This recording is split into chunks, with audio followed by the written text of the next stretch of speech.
Here with head women's soccer coach John Cullen. John, doing this the non-traditional way, but you're down in Houston. I'm back in Charlotte, but it's conference tournament week. Just want to get your thoughts heading into this week. Looking at the tournament, always kind of a reset 0-0 record coming off the regular season. Didn't end the way you wanted it to, but what's the mindset of the team getting ready for this week, getting ready for tournament play?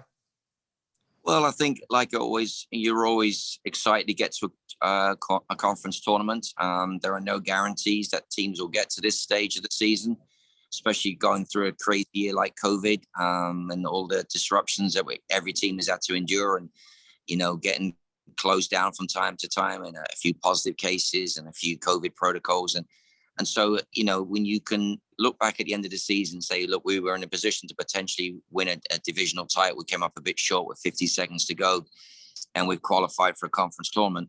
There are a lot of positives. And especially when we talk about, 26 of these players, that 22 of these girls will be back next year to, wear their 49er jersey once again. So it's good to be here. We're excited to be at the conference tournament. It gives the young players, especially, their first taste of conference tournament soccer. You never want to be a player at a program that doesn't know what it's like to be at this level of competition.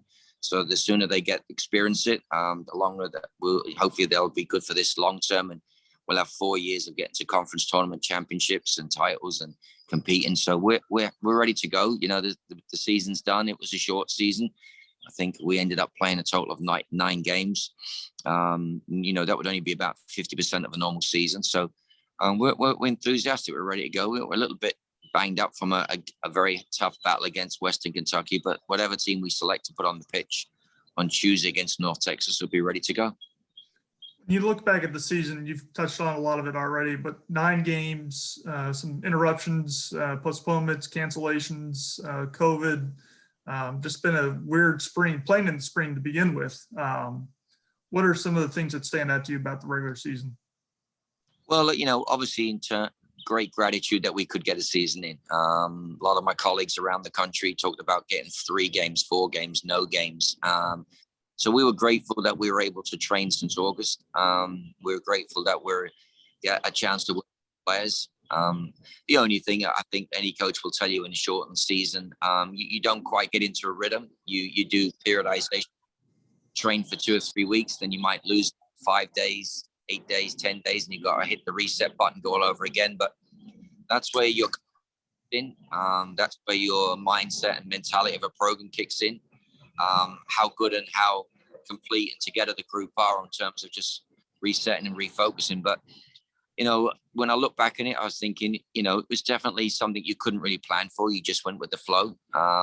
You'd prepare for one opponent and then the game's canceled. And then all of a sudden, you've got to now refocus on a new opponent and know very little about them because they may not have played many games. But it was a great chance to get a lot of time with the young players in particular. We've learned a lot about this group, and so many of them got valuable minutes at the college level. So I think there's an appreciation of whatever kind of season we had, we made it work and we got through it. And we're in a position ourselves once again to be in a conference tournament. Tournament play begins Tuesday afternoon. North Texas, a team you haven't played since 2017, conference final down in Boca Raton, but Mean Green, always one of the top teams in the league. What do you know about them heading into Tuesday's quarterfinal game? Yeah, we haven't played them since 2017 conference final. I would think there's probably not many faces in either program around since that last time we both played each other. But traditionally, they're a very strong team come conference tournament time. Always very direct in terms of they know what they want to do. They're very athletic.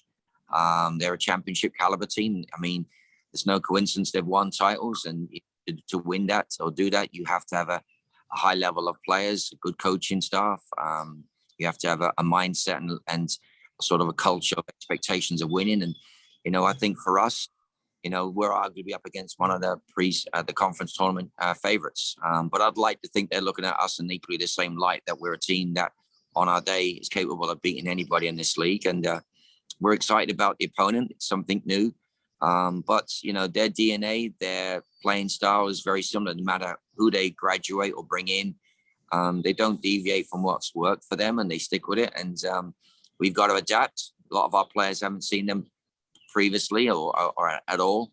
And so I think on the day, we'll have to have some real understanding of how the game's unfolding and make some changes as we see them. Or, hopefully we're in a position that they have to make some changes based on what we're doing. But neither team have seen each other since 2017. So a lot of new faces, different personnel. And it's just maybe another chance to start another little bit of a rivalry once again, starting in 2021.